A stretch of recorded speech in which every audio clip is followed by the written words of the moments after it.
अभिषेक जी बता दें। भाई अपने साथी को तो बताइए, आप सरकार में उनके साथ हैं, कब तक हैं अभिषेक जी?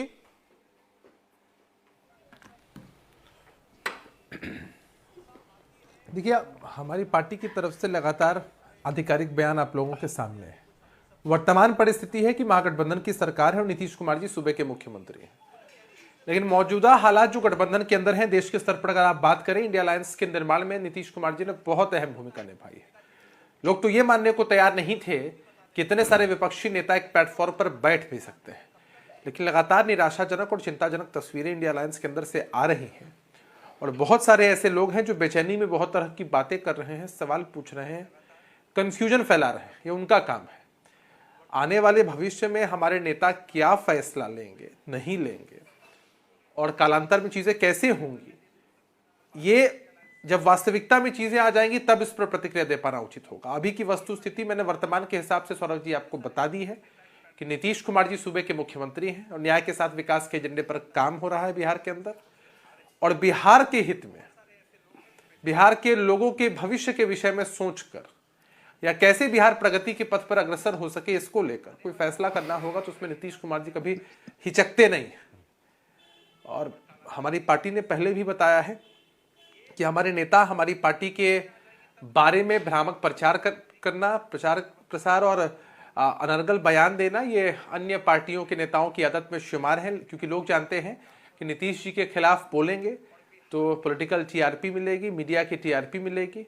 अब अन्य पार्टियों में क्या हलचल हो रही है, क्या बैठकें हो रही हैं, बैठकों का निष्कर्ष क्या निकाला जा रहा है, ये अन्य पार्टियों का मसला है। भाजपा में कोई हलचल है, राजद में कोई हलचल है, तो इसका जवाब बेहतर वही लोग दे सकते हैं। लेकिन हमारी पार्टी का स्टैंड बहुत स्पष्ट और क्लियर है। चीजें एक बार सामने चली आती हैं, उसके बाद विस्तृत प्रतिक्रिया दे पाना उचित होगा। अभिषेक जी, वो कह रहे थे संगत बहुत अहमियत रखती है। उन्होंने कहा कीड़े को भगवान के ऊपर नहीं चढ़ाएंगे, कीड़ा लेकिन फूल पर हो तो चढ़ा देंगे। आप ही के लिए कह रहे थे, आपकी पार्टी के लिए। ये उनका अपना विश्लेषण हो सकता है। हमारा तो ऐसा मानना है कि नीतीश कुमार जी का जो राजनीतिक व्यक्तित्व है वो चंदन की तरह है।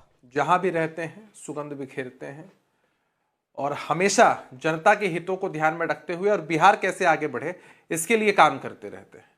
तो नीतीश कुमार जी की कार्यशैली और छवि ऐसी रही है, तभी बार बार जनता उनके नाम पर मोहर लगाती है। लोग सवाल उठा रहे हैं कि नीतीश कुमार जी ने इतनी बार पाला बदला। अरे भाई, पाला कब बदला? नीतीश कुमार जी जहां है वहीं है। कालांतर में हमारे सहयोगी बदल रहे हैं, ये राजनीतिक परिस्थितियां हैं, लेकिन नीतीश कुमार जी सूबे के मुख्यमंत्री थे, हैं और आगे भी मजबूती के साथ काम करते रहेंगे। राजनीति में कई बार परिस्थितियों के हिसाब से निर्णय लेने पड़ते हैं, लेकिन नीतीश कुमार जी के चेहरे पर मोहर कौन लगाते हैं? बिहार की जनता। क्रेडिबिलिटी का अगर सवाल है तो कोई राजनीतिक दल हमारी क्रेडिबिलिटी तय करेगा क्या? क्रेडिबिलिटी जनता तय करती है। हम चुनाव में जाते हैं जनता के बीच अपने वादों को लेकर, अपनी बातों को लेकर, और जनता को तय करना होता है कि किन पर कैसे भरोसा करना है। आखिर इतने वर्षों से जनता ने मोहर लगाई है नीतीश कुमार जी के चेहरे पर, और बिहार का कायाकल्प हुआ कैसे है? इन्हीं सब माध्यमों से। आपने कहा लोग बोलने के लिए बहुत तरह की बातें करते रहते हैं, कई बार कई राजनीतिक दलों में लोग अपने व्यक्तिगत सुझावों के हिसाब से बोलते हैं। मुख्यमंत्री की कुर्सी पर नीतीश जी हैं। बिहार में अगर कुछ नहीं बदला तो ये कि मुख्यमंत्री की कुर्सी पर नीतीश जी हैं। खुद ही आपने कह दिया कितनी आसानी से हमारे साथी बदलते हैं। तो हम नीतीश जी कपड़े की तरह साथी बदलते हैं, जैसे साथी कुछ है ही नहीं। वो साथी कोई नीतीश जी अपने घर से लेके आए थे? कहां से लेके आए थे? पेड़ पे उगे हुए थे। सौरभ जी, जनता ने चुनाव में जाते हुए आपका साथी देखकर आपको वोट दिया था। अभिषेक जी, कैसे आपने इतनी आसानी से कह दिया नीतीश जी तो नहीं जाते, साथी चले जाते? परिस्थितियों के हिसाब से चीजों तो नहीं, तो अगली बार साजिश, इतनी बड़ी साजिश होने के बावजूद हमारी पार्टी को उतनी सीटें आई।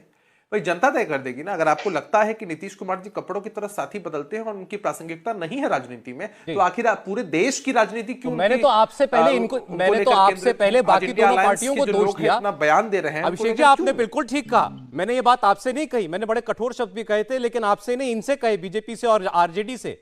इन्होंने महत्व दिया है आपको। ये जनता ने तो बता दिया था आपको 45 सीट दे करके, तीसरे नंबर की पार्टी बना करके।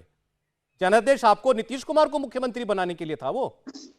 देखिए, फिर मैं वही बात कह रहा हूं आपको, ये तीसरे नंबर की पार्टी, तीसरे नंबर की अजय आलोक की पार्टी ने और आरजेडी ने, आरजेडी नंबर 1 पार्टी, लेकिन बिहार, आरजेडी बिहार की सबसे बड़ी पार्टी है जिसने तब भी नीतीश कुमार को मुख्यमंत्री बनाया, इनकी गलती है। तो कि नंबर 2 पार्टी बीजेपी दुगनी सीटें होने के बाद होता है हर नीतीश कुमार गठबंधन को नीतीश मुख्यमंत्री कुमार जी को बनाया, लाने के इनकी लिए। गलती है। नीतीश कुमार का तो दोष है ही नहीं। हर गठबंधन क्यों बेचैन होता है? नीतीश कुमार जी को अपने साथ लाने के लिए हर गठबंधन क्यों व्याकुल है? नीतीश कुमार जी की प्रासंगिकता नहीं है तब। ठीक बात है। मैं चाहूंगा ये है कि हमारी पार्टी की सीटें कम होती हैं, लेकिन एक नवल किशोर जी का जवाब आ जाए इस पर।